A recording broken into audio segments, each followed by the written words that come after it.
আমরা অনেকেই জেনেছি যে আগামী ৪ঠা নভেম্বর কুড়িগ্রামের রৌমারীতে একটা বড় কৃষক সমাবেশ হতে যাচ্ছে।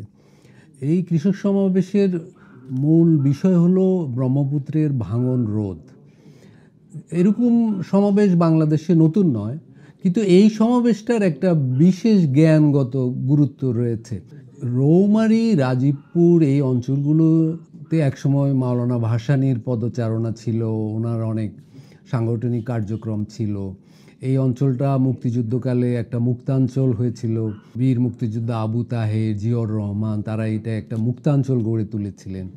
এইসবের পরেও এটা মূলত ব্রহ্মপুত্রের ভাঙনের কারণে বন্যা উপদ্রুত এলাকা এবং বিশেষভাবে নদী ভাঙন এখানে একটা বড় সমস্যা।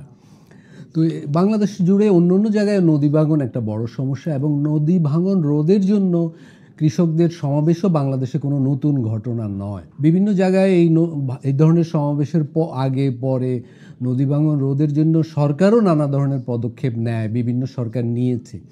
সরকারি পদক্ষেপগুলো সাধারণত হয়ে থাকে বালির বস্তা ফেলা, কংক্রিটের ব্লক ফেলা, এগুলোর মাধ্যমে সাময়িক কিছু সুরাহাও হয় সমস্যার, কিন্তু এগুলায় ব্যাপক চুরিচামারি হয়।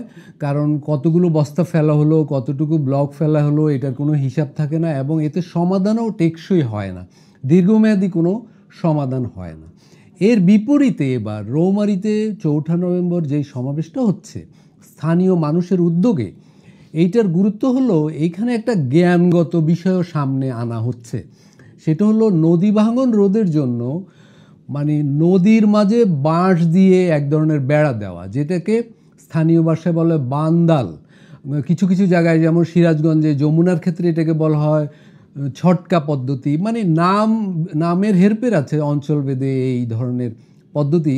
এইটায় মূলত কৃষকরা, বিশেষ করে যারা অভিজ্ঞ কৃষক, তারা নদীতে নেমে দেখেন স্রোতের গতিধারাটা কেমন, এবং তারা মূলত যেটা চেষ্টা করেন বাঁশের বেড়া দিয়ে একভাবে বেড়া দিয়ে নদীর স্রোতের তীব্রতা কমানো, নদীতে একটা চর জাগানো, চর ফেলা, একটু চর পড়লে সেখানে ঘাস লাগিয়ে দেওয়া হয়, এবং পরের বন্যায় সেখানে ওই ঘাসকে ঘিরে পলিমাটি পড়ে এটা একটা বৃহৎ চরে রূপান্তরিত হয়। অর্থাৎ এই পদ্ধতিতে একদিকে নদীর ভাঙনের তীব্রতা কমানো হয় এবং মূলত নতুন চরের জমি সৃজন করা হয়। ২-৩ বছর পরেই সেই জমিতে আবাদ নেমে যায় কৃষকরা। এই পদ্ধতিতে খরচ খুবই কম। যেমন কুড়িগ্রামে রৌমারীতে যে সমাবেশটা ডাকা হয়েছে, সেখানে সমাবেশের আহ্বানকারীদের বক্তব্য হলো মাত্র ৯ কোটি টাকায় ব্রহ্মপুত্রের বাম তীরকে এভাবে মানে ভাঙন রোধ করা সম্ভব। স্বাভাবিকভাবে আমাদের প্রশাসনের এই ধরনের প্রস্তাব পছন্দ নয়, কারণ এখানে হাজার হাজার কোটি টাকার প্রকল্প হবে, এটাই স্বাভাবিক। কিন্তু কৃষকরা বলছে এই ধরনের পদ্ধতি স্থানীয় জ্ঞানকে ব্যবহার করে, যে এই ধরনের পদ্ধতি নিয়ে যদি নদী ভাঙন রোধ করে সরকার ন্যূনতম উদ্যোগও নেয়, তাতে বাংলাদেশের অনেক জায়গায় নদী ভাঙন কমানো যাবে এবং নতুন চর সৃজন করা সম্ভব। সেই লক্ষ্যেই ৪ তারিখের এই সমাবেশটা হচ্ছে, এবং এই সমাবেশের এই যে জ্ঞানগত দিকটা, এইটা আমাদের দেশের নীতি নির্ধারকদের বিশেষ মনোযোগ দাবি করে। আমাদের দেশে অনেক ধরনের স্থানীয় প্রকল্প আমরা নেওয়া হয়, কিন্তু সেটার প্রকল্পের ধরনটা ঠিক করা হয় ঢাকা শহরে, সচিবালয়ে, পরিকল্পনা মন্ত্রণালয়ে।